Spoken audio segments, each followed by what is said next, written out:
sports helped me grow up a ton. There's no excuse not to be there for your kid. My mom sacrificed everything, and I can't do this one little thing. Probably ask me if the Giants are going to win the Super Bowl, and I'll say no. But we got Kim Scadaboo and Jackson Dart, baby. Welcome to the Rad Dad Podcast. This is episode 52. I have my good friend Tylor Stubbs here. Thanks for being on. Did you know I was going to ask you eventually? Eventually. I was like, I'm gonna wait my turn, though. Yeah, usually I wait for people to have two kids, but you're a really good dad.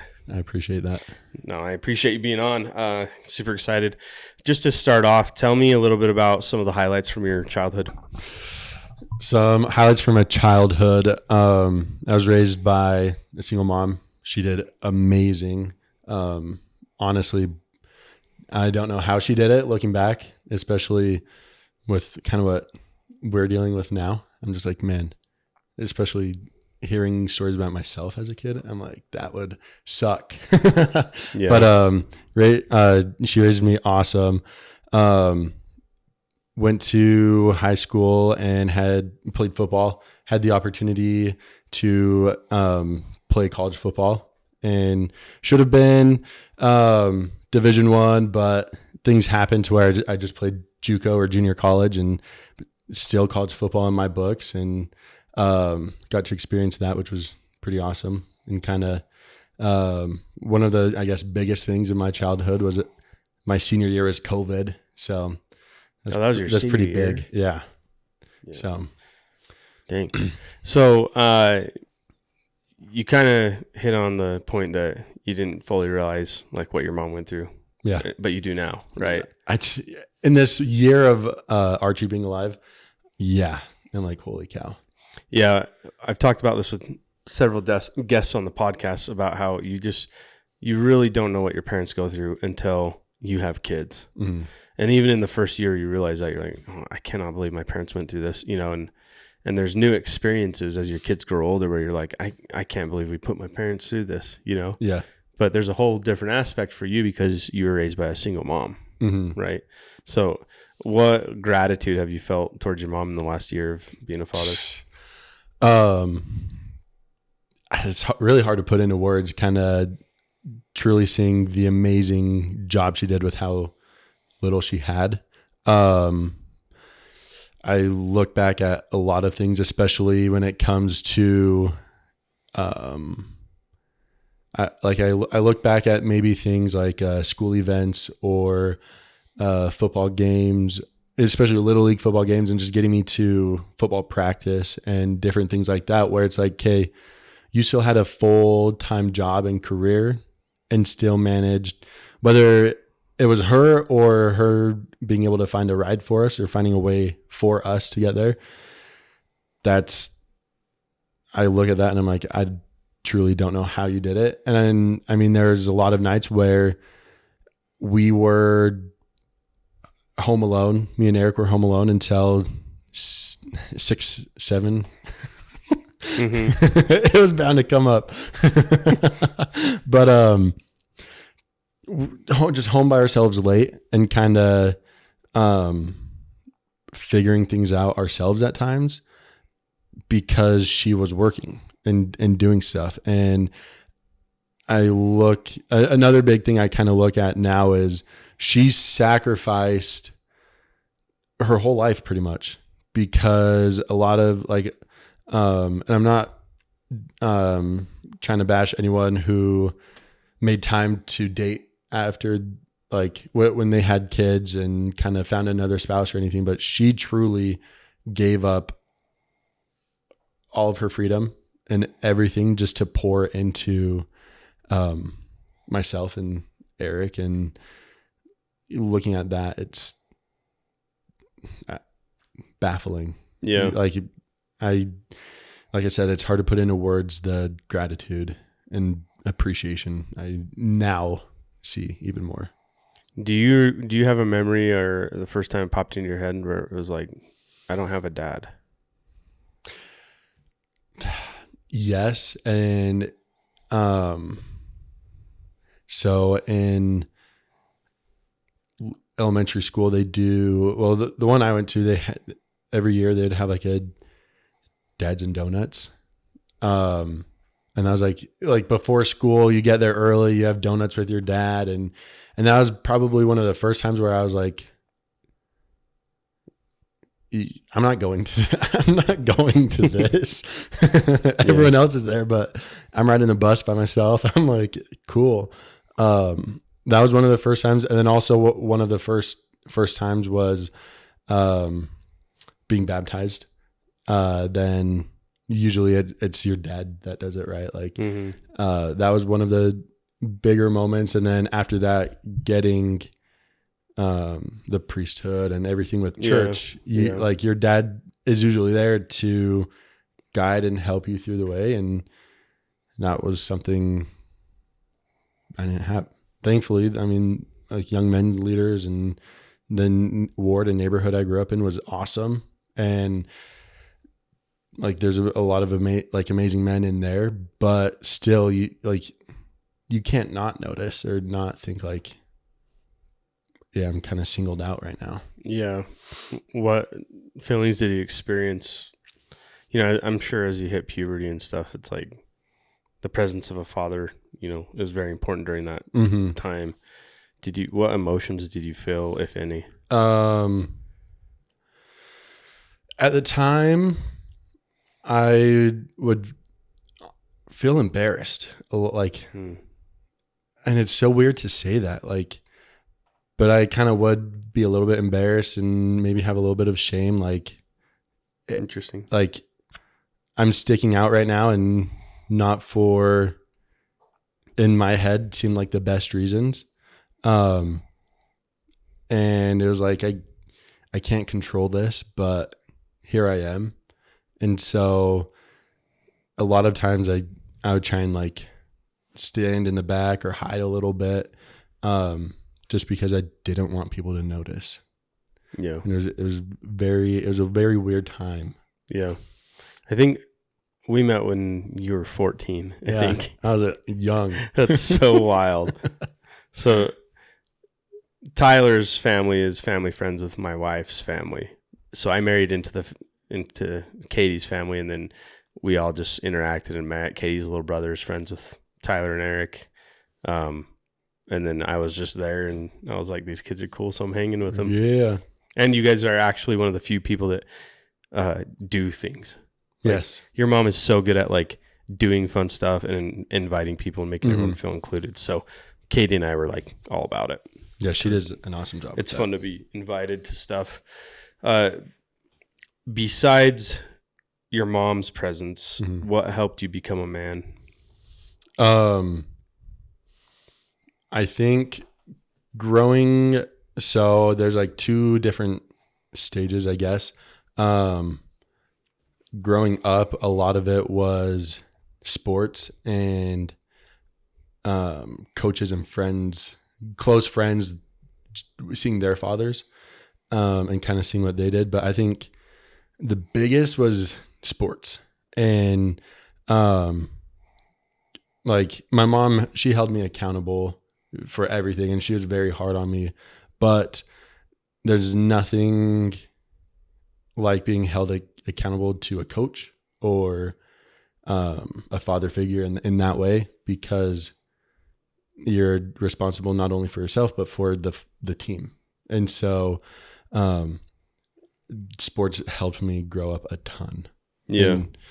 And honestly, it's kind of weird to say, but seeing, like, my dad wasn't in my life, but he was also a great example of, and I don't even care anymore, of what not to be. You know, I do not want to be like him. I never want to be like him.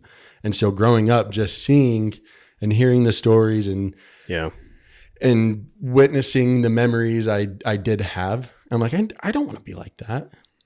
I'm not going to touch these certain things or go in this path because I don't want to live like that. And so that was honestly a huge example growing up as well. Like, there's two different paths you can go down. Like, pick the better one. Yeah. Do you remember the first time that being a father crossed your mind? hearing the heartbeat for the first time, I think. So before that, I'm saying what, thinking of yourself as a dad. Oh, it never really crossed my Really? mind. Yeah, it never really hit me.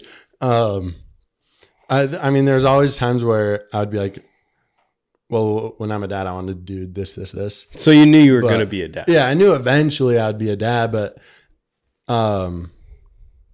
it never really hit me.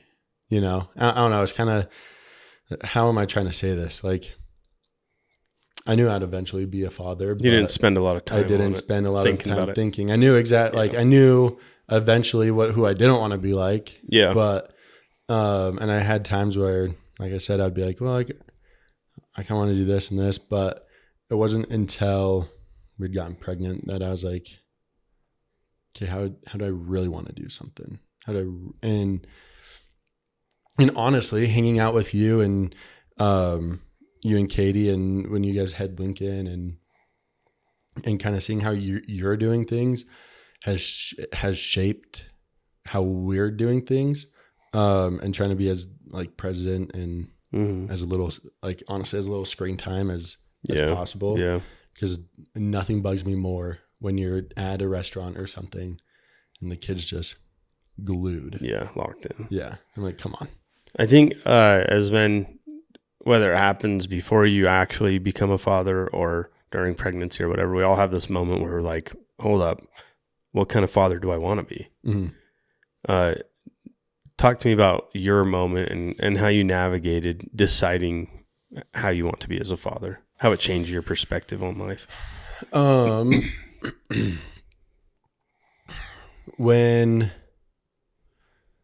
So one of the first biggest parts was probably, like I said, hearing the heartbeat. And I was like, there's legit human life here. Yeah. And I am responsible for this person now. And in my head, I was like, I'm going to do whatever it takes. And I saw big things happen, career wise, because I knew I was like, I'm going to make sure this person's taken care of. That was the first big thing. But then the other biggest moment was, and that obviously got my head spinning of who do I want to replicate, what kind of styles. But the other biggest moment was right after Paige gave birth and they cleaned him off and everything. And they first gave him to me and I was holding him and I was like, there's nothing that nothing will stop me for making sure this little boy is as successful as he can be, and that he has all the tools and he knows how much I love him and how much I'm going to be there and be present. And that nothing will stop me to make sure he's okay. And because you and I had talked I remember talking to you after, a couple weeks after he was born, and how like leading up to the birth, I was kind of nervous or scared. And I was like, I could see where maybe my dad was freaked out or nervous or anything. But then after holding Archie, I was like, you know what? Screw that, because there's no excuse not to be there for your kid and making sure they are taken care of and happy. There's no excuse. Like, be a man, grow up. And so it was then where I was like, no, he could have been there. Like he had the chances and he didn't. And now it's my turn to make sure I'm there every possible second he needs me. Yeah. And so that kind of was a huge realization. Yeah. I've never fully been able to put into words that moment when you hold your child for the first time. But the best description I have of it is you go from being a man to being a protector. Yeah. There's a switch that flips. It's almost primal, where it's exactly what you said. It's like, I will literally do anything to protect this child, and there's a lot that goes into that, and there's a lot that can change in the years to come. But if you at least start that child's life with that mindset and that foundation, a lot of good can come from that. Yeah. You know? For better or worse, I'm not going to lie. Whenever he's riding with me, the road rage kind of goes up a little bit because I'm like, what are you trying to do? Yeah. You know, someone cuts us off. I'm like, what's going on? Yeah. But because I'm protective, but it's some weird primal thing. Yeah. What lesson has surprised you most that you've learned so far about fatherhood?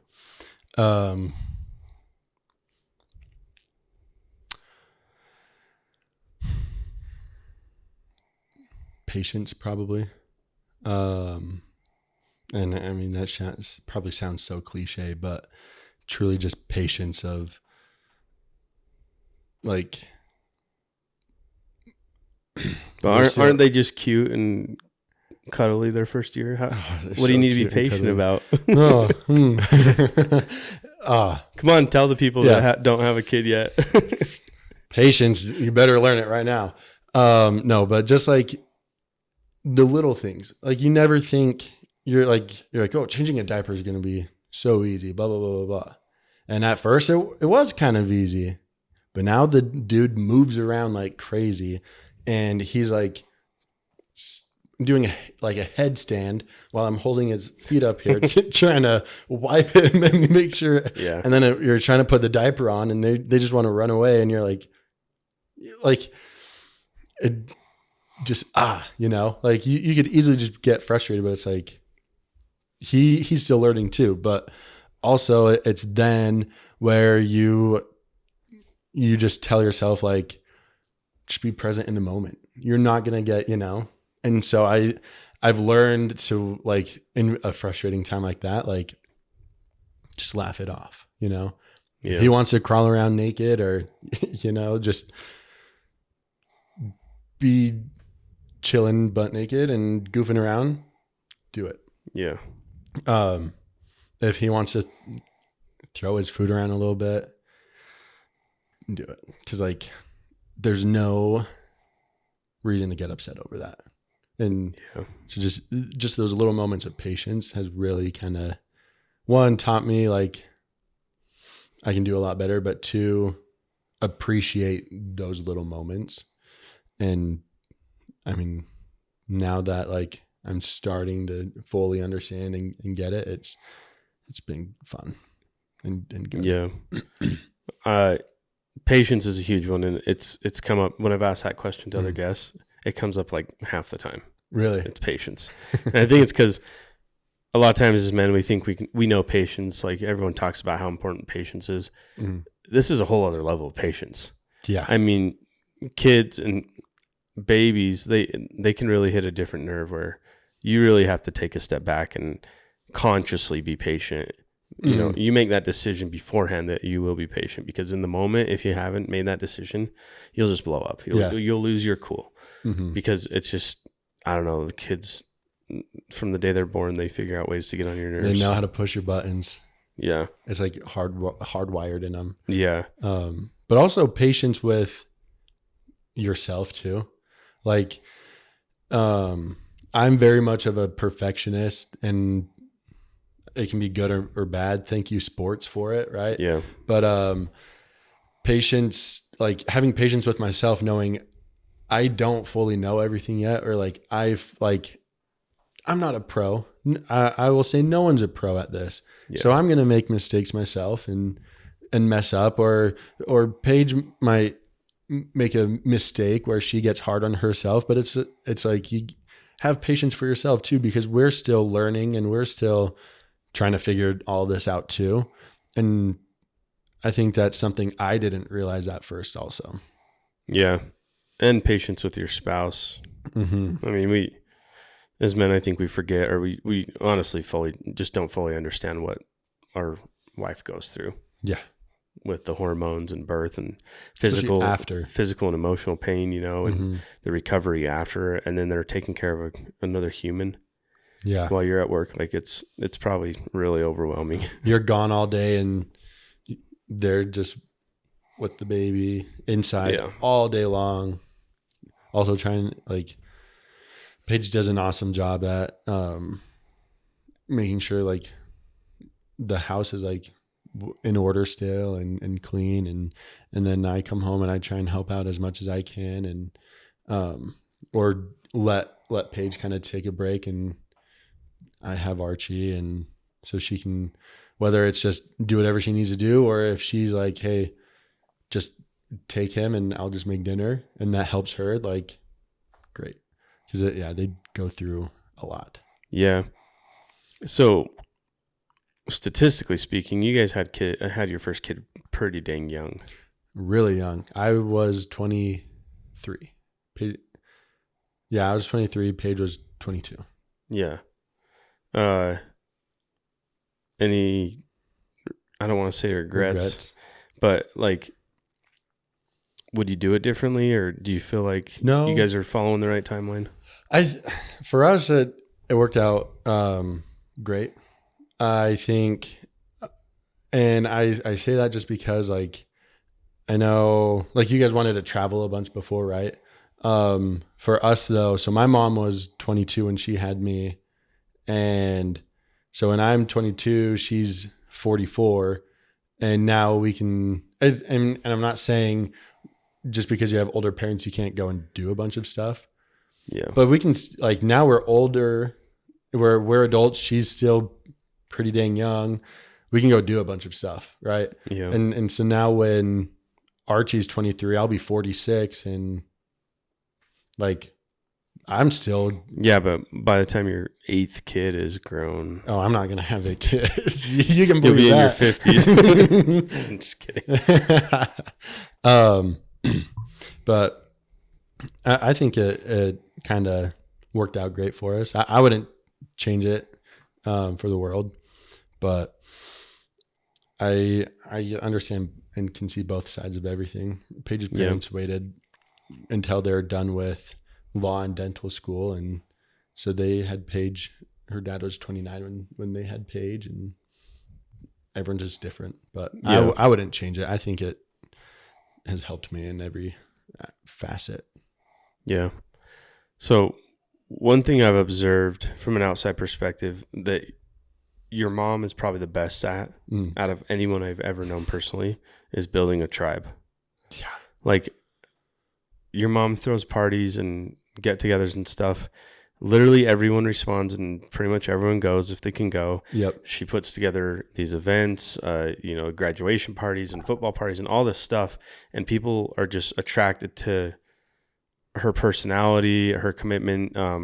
She loves others unconditionally. She donates her time and her talents like a lot more than most people.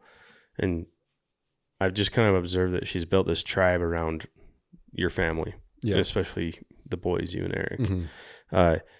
What takeaways do you have from that, and what do you plan to implement to your own family? I think one of the biggest things is that unconditional love part, and I'm still learning it because you're still conditional. Yes, I'm very conditional. No, but there's so many times where she's like, "Hey, I'm going to do this," and one of my first things is, "Well, who are you inviting?" And then she'll name people off, and I'm like, "Why?" I'm not naming names, but I'm just like, "Come on," like, and she always just says, like, even though, because in her, most of the time, the people that I'm like, "Why are you inviting them?" They don't come, but she always just says, like, even though they don't come, it's good. It's important for them to know they're invited, because everyone should always feel included and know that there's people out there for them if they ever need something. And so that's something I'm trying to do, is make sure, like, anyone can always come and ask me for something. And everyone can know, like, everyone should be able to know that, because this is how I feel with my mom. If someone needs something, they can go to her. And if she can't do it, she would probably know someone who can. Yeah. And I want to be that way. If someone needs help, I want them to be able to come to me. And if I can't do it, I want to be able to know someone who can. And I think that's where she really stands out. But also, I think a big thing she has shown is you don't have to be a tribe or family through blood. You know, we have so many friends that we're super close with that are, I would say, our family, you know? Yeah. And I think she's done a good job at showing that and showing like, hey, it's the people that are going to be there for you continually and have your back and you have their back, that's a family more than blood, you know? And especially with Eric and I growing up, like we really only had my mom's side. And so you cut that family in half and then even then there's not, and I mean, everyone's a good and bad example in many different ways, but there wasn't truly amazing examples.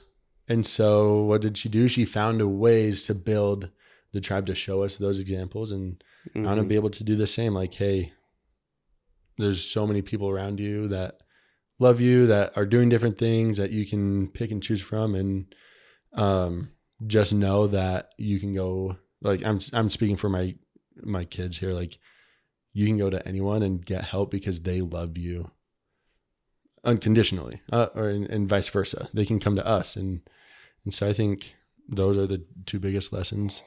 Well, we wouldn't have met. We wouldn't have. Yeah. Or at least been as close as we are. Yeah. It's really interesting. I think in today's world, whether we like it or not, 99% of the people are just kind of caught up in their own little bubble.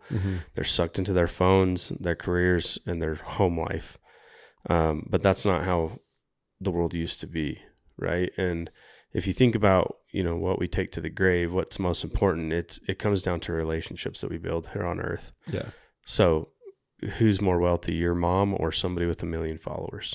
I'd say that has mom. no close friends, No real friends, honestly. Yeah.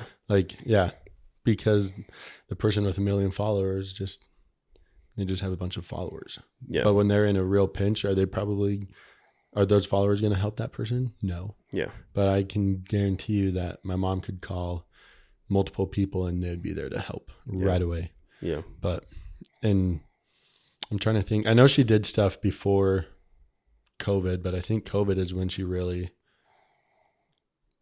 started doing it more and more, even though we weren't supposed to meet. Yeah. We weren't supposed to have big gatherings, but that's exactly what humanity needed. And we still need it. Like the amount of times you guys do a great job at like the 4th of July breakfast and random barbecues and stuff. And my mom does a really good job at that too. But other than that, there's no one's really throwing parties anymore, or, we're just getting a bunch of people together to hang out, and people think they can do that all from their phone and text but you don't get that real connection. Yeah. I agree. What bugs you about your generation? The entitlement, I think especially with, how do I put this into words? I feel like because everything is pretty accessible now, then, I feel like a lot of kids my age think they deserve something really quick and right away. And I mean, I'm sure I was like that at some point too. I felt entitled, but I think that's one thing getting married and having a child has taught me. Like you don't deserve anything. And I wish a lot of people knew that, like, you truly don't deserve crap, because what have you done to be given this opportunity? And so I that's one thing I want to make sure my kids know, especially with how, however successful I become and however much money I could ever have. That's one thing. I don't want them to feel like they deserve something because of something I did. Right. Yeah. And that's what frustrates me, is I know a lot of people who their parents have done truly amazing things, and then the kids think they deserve that. And I'm like, that's all your parents. Yeah. What have you done? You Yeah. know? So that truly bugs me. And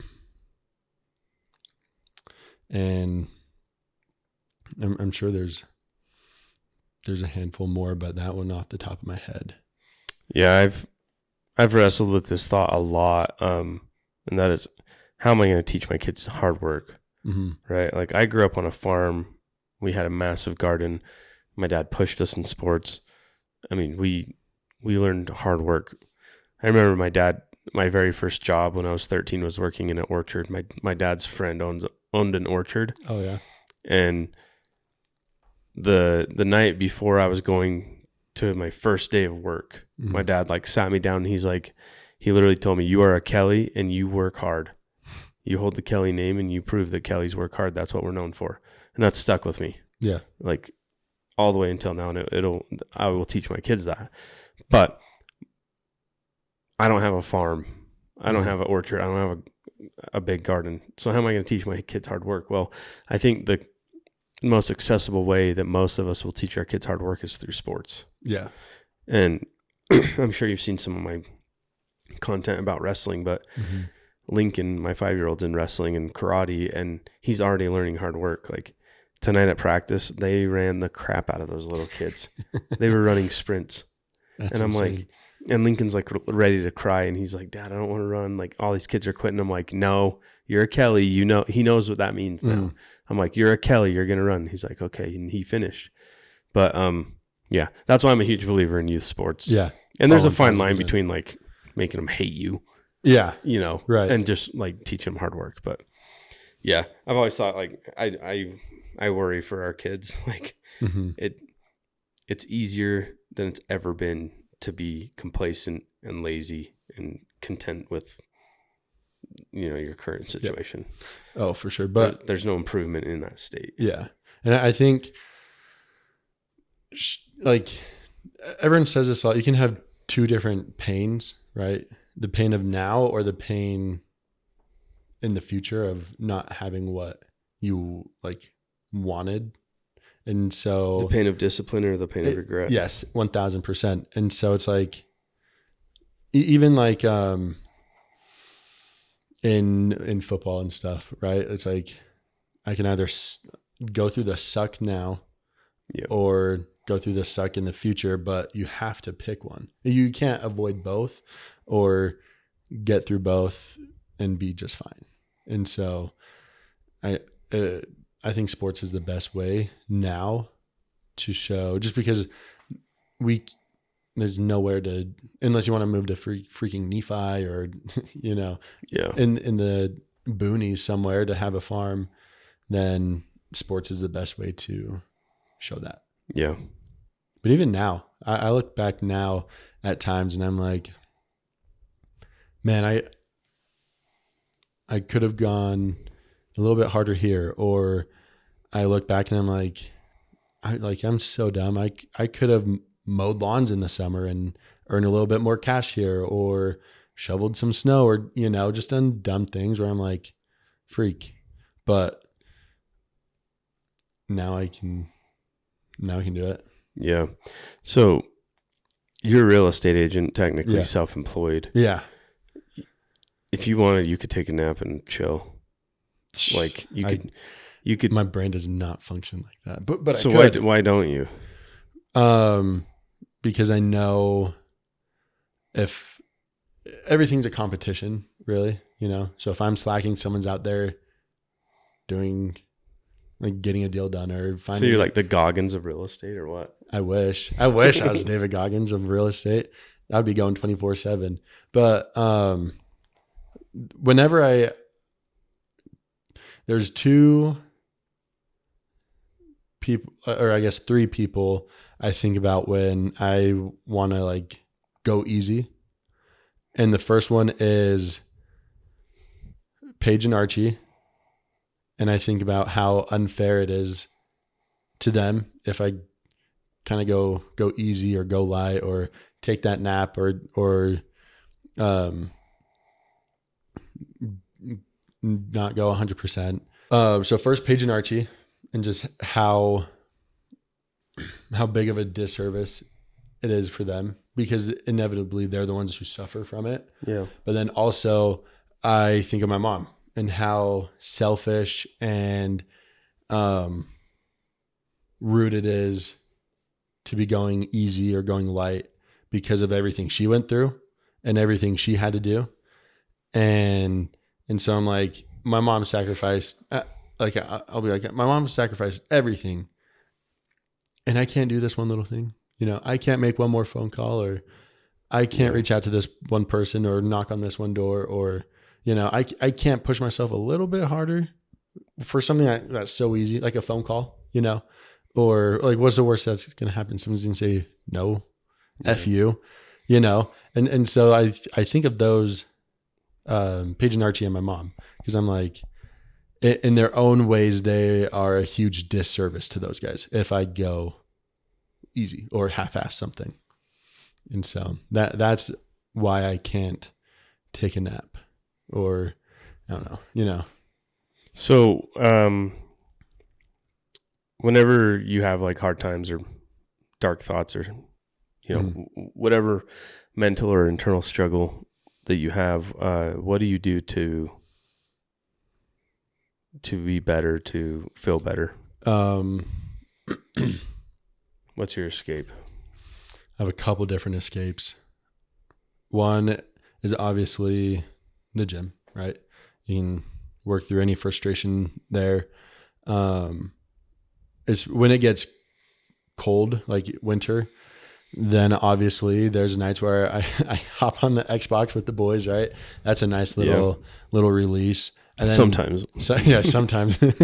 Sometimes it can add to the stress. Yeah. And then if it's on like a Sunday or anything like that where I'm with Paige and Archie, then I really like going out for drives and kind of just escaping. Looking at the housing market. Yeah. Looking at potential homes. Yeah. And weirdly enough, looking at homes will motivate me. Yeah. I'm the same. You know? Yeah. You're like, I could do that, you know, like, or like you kind of go through a neighborhood and you're like for me, I'm like, you're telling me this neighborhood has 100 homes in here and there's got to be one person that might want to sell their home, or there might be one person renting in here that has thought about buying. Yeah. So it's like and so then I just reaffirmed to myself, there's opportunities everywhere. Just got to go looking for them. But then in the summer, I really enjoy golfing, and that is something where, I like Hobble Creek, golf course. It's up Springville Canyon and you lose service. So that's really fun because then no one can kind of reach out, bug you, do anything, and you can kind of check out, be with the people you're there with, and truly just have fun. And golf is something to where I'm competing against myself to get better. And like video games, it definitely can add to the frustration, but it's a good way to just kind of check out for a little bit. Yeah. Without causing chaos. Yeah. Unless you tip a golf cart. Dang. It's sad, and it also kind of bothers me when I see men that come home from their 9-to-5 job and they either drown themselves in alcohol or TV, or they're not present with their family, or they just flat out like don't have an escape.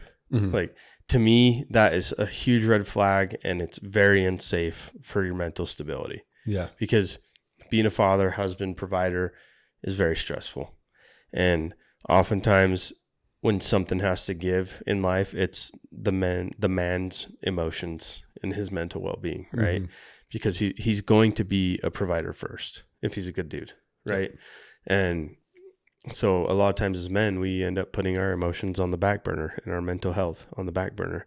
So I'm a huge believer in like having hobbies and interests outside of your family that you can have a little escape from. Yeah. I think even just an hour a week keeps your sanity, you know, something to look forward to. So. No, 100%. And I like how you said still being present and then having that getaway.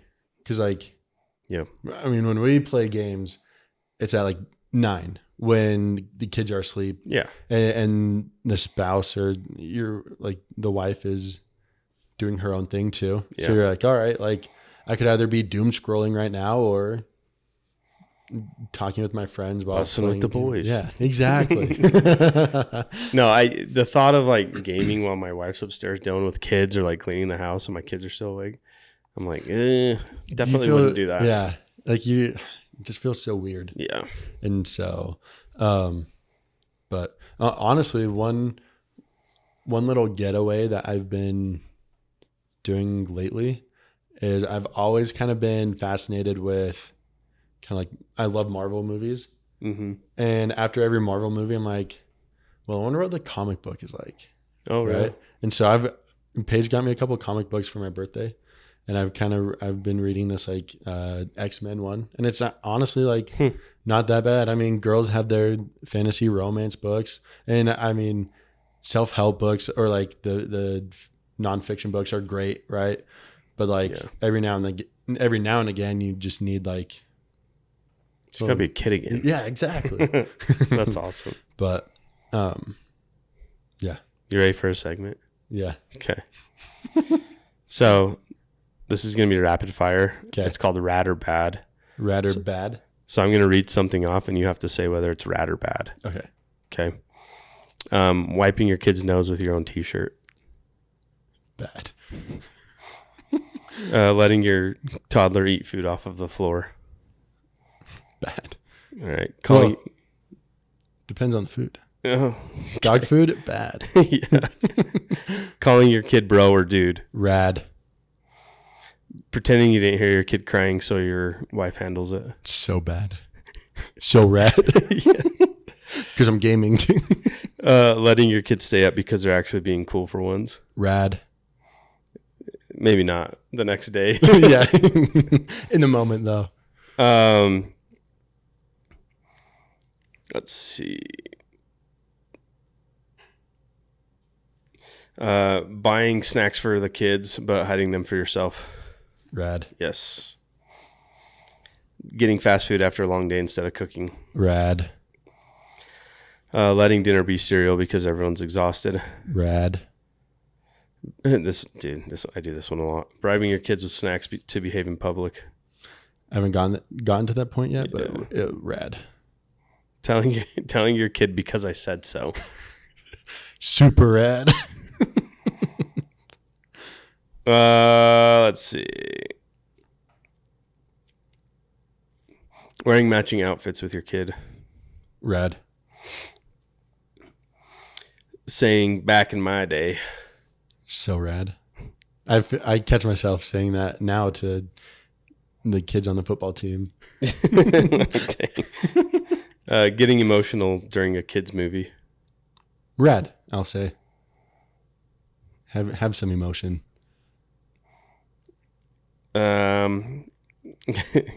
This one happened to me today. Kids asking deep life questions. Bad. Lincoln asked me, he's like, Dad, how did the first human on Earth get here? I'm like, Genesis 1.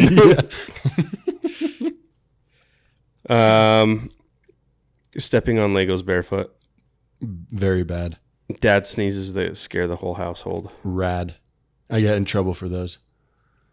Being outnumbered by your kids. Bad. I don't know. I don't know yet, but bad. We're even. We're not outnumbered. Get ready. Realizing your parents were right about everything. Rad and bad.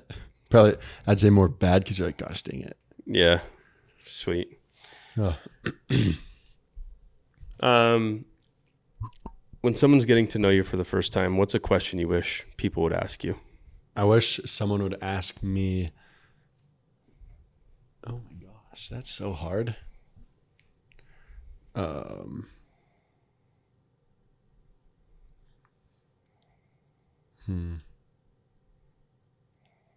have no idea. How do people usually respond? Well, what's something important that you'd like people to know about you, right off the bat that kind of sets the tone for their relationship? Yeah. Probably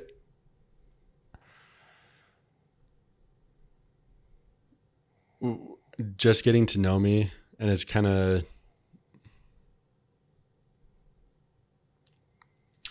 weird, but probably ask how my family, like my wife and kid are, because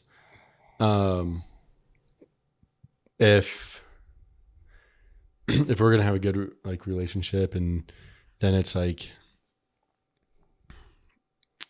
they are so important to me, and if someone's not like respecting them, because like if you don't ask that, I'm not gonna be like, oh, you don't respect my family. But if you don't care for them, you're not caring for me, you know. And so I think that, or you could just ask, can you help me buy a home? And I'll be like, yeah, let's do it. That's a good one. But no, probably ask me if the Giants are going to win a Super Bowl, and I'll say no, but we got Kim Scattaboo and Jackson Dart, baby. Yeah. Yeah. Or ask me how golf is going. Okay. I'm a simple man. You heard it here first, ladies and gentlemen. Giants and golf and family. So I ask all my guests the same question at the end, and that is, if there's one message you want to leave with your family when you're no longer here, what is that message?